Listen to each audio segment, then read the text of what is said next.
Il y a tout juste 50 ans, une voix s'élevait depuis l'espace et marquait l'histoire à jamais.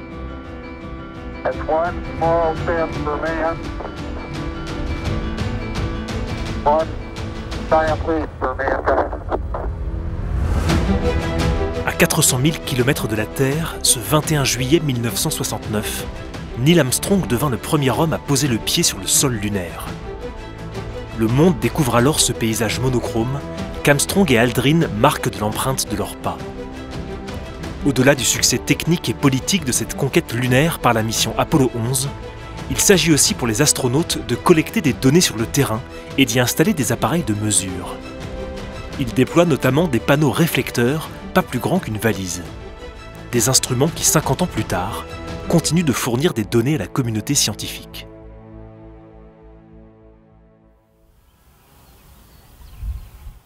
Retour sur Terre, et plus précisément à Cossol.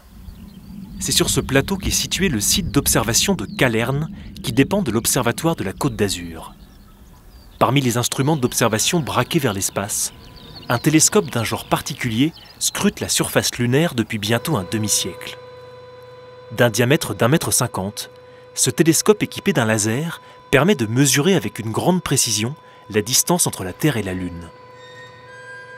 Chaque jour, les scientifiques de l'observatoire s'appuient sur des modèles et des calculs de trajectoire pour retrouver la trace des réflecteurs laissés par les différentes missions Apollo sur la Lune et orienter le laser. Une étude qu'ils mènent de jour comme de nuit et qui a permis au fil du temps et des avancées technologiques d'affiner le calcul de la distance Terre-Lune. Alors, il y a 50 ans, effectivement, les mesures de télémétrie laser, elles étaient précises au mètre. Et donc, grâce à ces évolutions techniques, à la fois sur le suivi, à la fois sur les lasers, à la fois sur la détection, maintenant, on arrive à des précisions de quelques millimètres avec une exactitude de l'ordre du centimètre. Cette exactitude, elle est un peu moins bonne que la précision en raison notamment de la méconnaissance de l'atmosphère.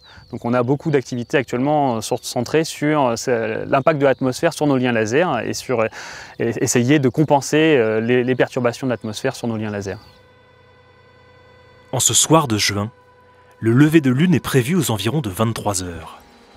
Après avoir étalonné les nombreux instruments qui assurent la stabilité de ce rayon laser extrêmement puissant, les opérateurs vont devoir l'orienter vers la Lune pour débuter leur collecte de données. Ce laser, visible à l'œil nu de nuit, produit 10 impulsions par seconde. Parmi les milliers de photons bombardés vers la Lune, un seul sera renvoyé vers la Terre et atteindra le télescope. Un voyage d'environ 800 000 km que le photon mettra en moyenne 2,4 secondes à effectuer. Si le télescope suit des prévisions de passage de la Lune, l'observateur sur Terre doit en permanence corriger manuellement le pointé du télescope jusqu'à obtenir un écho, signe que le laser vient de frapper l'un des réflecteurs disposés sur la surface lunaire. On exploite à la surface de la Lune 5 réflecteurs, donc 3 qui ont été déposés par les missions américaines Apollo, dont la première a été Apollo 11. Donc c'est un panneau qui fait 50 cm par 50 cm, qui est équipé de 100 coins de cube. Donc les coins de cube, c'est ce genre de système. Ça a la propriété de renvoyer la lumière dans la direction incidente. Quand on regarde ce genre d'objet, en fait, on voit le centre de son œil, quelle que soit l'orientation du coin de cube.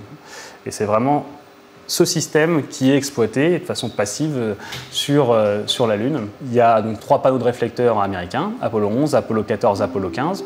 Et il y a aussi 2 rovers russes, les Lunokhod 1 et 2, qui sont aussi équipés de ce genre de système.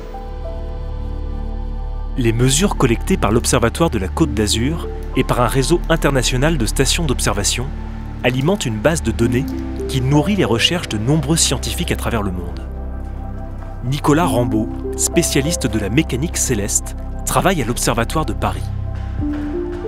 À partir des relevés de distance Terre-Lune, il a pu évaluer la rotation de notre satellite et en déduire la taille et la composition de son noyau interne.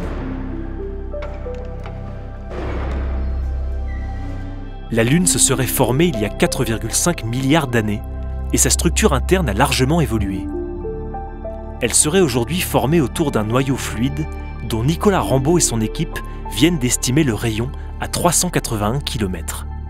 Ce qui nous intéresse dans l'étude du noyau de la Lune, c'est que connaître sa taille et son état physique, ça va nous permettre de donner des informations sur le scénario de formation de la Lune et également sur comment le champ magnétique de la Lune a pu apparaître et disparaître. Alors on a encore des interrogations sur la structure interne de la Lune, notamment à savoir si la Lune possède une graine solide ou pas à l'intérieur du noyau fluide. Alors on espère lever ce point d'interrogation en poursuivant les études sur le modèle de noyau de la Lune, également en continuant les observations de télémétrie laser Lune. Et l'idéal, ça serait d'avoir de nouveaux rétroréflecteurs disposés sur la Lune pour avoir une meilleure couverture spatiale du mouvement de rotation de la Lune. La télémétrie laser-Lune a permis d'affiner les mesures de distance entre la Terre et la Lune, et a aussi permis de mesurer la vitesse d'éloignement de la Lune par rapport à notre planète. La Lune s'éloigne en effet de la Terre de 3,8 cm par an, et les impacts de ce phénomène sur notre planète questionnent encore la communauté scientifique. Si l'homme est parvenu à poser le pied sur sa surface il y a 50 ans, la Lune conserve encore aujourd'hui une part d'ombre qui n'a pas fini de fasciner la science.